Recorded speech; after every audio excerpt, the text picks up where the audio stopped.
उस दिन किसी को अंदाज़ा भी नहीं था कि एक साधारण सा फिल्म शो पूरे शहर की यादों को राख में बदल देगा। 13 जून 1997, दिल्ली का ग्रीन पार्क। अपार सिनेमा के बाहर भीड़ थी। लोग हंसते हुए अंदर जा रहे थे। पॉपकॉर्न की खुशबू, स्क्रीन की रोशनी, सब कुछ बिल्कुल सामान्य लग रहा था। किसी ने सपने में भी नहीं सोचा था कि कुछ ही मिनट बाद इन्हीं सीटों पर चीखें गूंजेंगी और बाहर की दुनिया हमेशा के लिए बदल जाएगी। शाम 3 बजे का शो शुरू हो चुका था। हॉल ठंडा था, फिल्म चल रही थी और हर तरफ शांति थी। लेकिन ठीक नीचे पार्किंग एरिया में एक खराब ट्रांसफॉर्मर चुपचाप आग पकड़ रहा था। पहली चिंगारी किसी ने नहीं देखी, पहला धुआं किसी ने महसूस नहीं किया, और जब तक किसी को एहसास होता बहुत देर हो चुकी थी। कुछ ही सेकंड में ट्रांसफॉर्मर फटा, आग ऊपर की ओर फैली, सिनेमा का बिजली तंत्र जलने लगा और घना धुआं हॉल की तरफ बढ़ने लगा। दर्शकों को पता भी नहीं था कि खतरा कितनी तेजी से फैल रहा है। सबसे डरावनी बात यह थी कि कई एग्जिट दरवाजे बंद थे, कुछ पर चेन लगी थी, कुछ रास्ते सामान से ब्लॉक किए गए थे।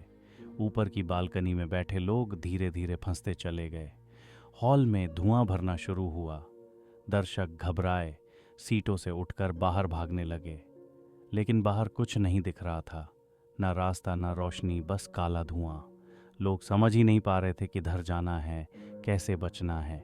कई लोग हाथ पकड़कर सीढ़ियों की ओर बढ़ने की कोशिश कर रहे थे, लेकिन धुआं इतना भारी था कि कुछ कदम बाद ही सांस लेना मुश्किल हो जाता था। कुछ लोग वहीं गिर पड़े, परिवार बिखर गए। कुछ माएँ अपने बच्चों को सीने से लगाकर सीटों के पीछे छिपाने की कोशिश कर रही थीं, लेकिन धुआं किसी को नहीं छोड़ता। इस हादसे की सबसे दर्दनाक कहानी 2 भाई बहनों की थी, 14 साल की स्वीटी और 16 साल की टी का नितिन। दोनों फिल्म देखने आए थे। माता पिता घर पर थे।